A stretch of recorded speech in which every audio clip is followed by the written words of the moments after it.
Ano yun? Ang gulo-gulo na tutulog yung tao eh. Start ng ulo guys. Hindi makatulog. Sobrang init. Wala pang aircon.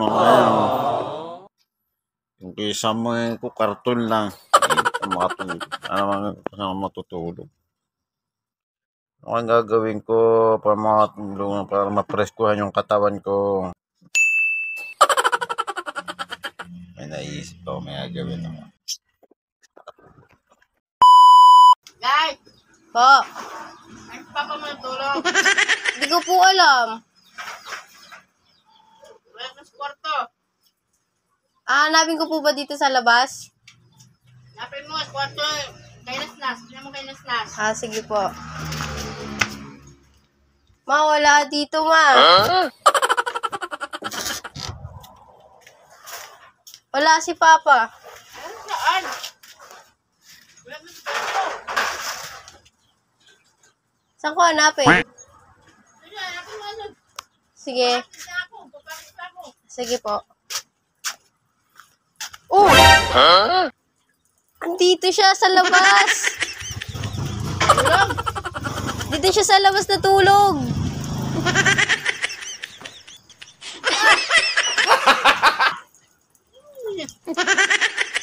Hari. Ang gulo yun. Ang gulo-gulo na tutulog yung tao eh. Saan ka natulog? Ay, ang init-init sa loob eh. Hindi makatulog. Dito eh. Tapos dito presko. Ba't saka ganyan ka? Eh, para mapresko na tulog ko. Natulog ka ganyan. Natutulog eh. Ay, ano, may mga shower ako. May ano, paano kung mainit. Paano kung di makatulog. Paano kung di mainitan. Ano? Wow. Oh.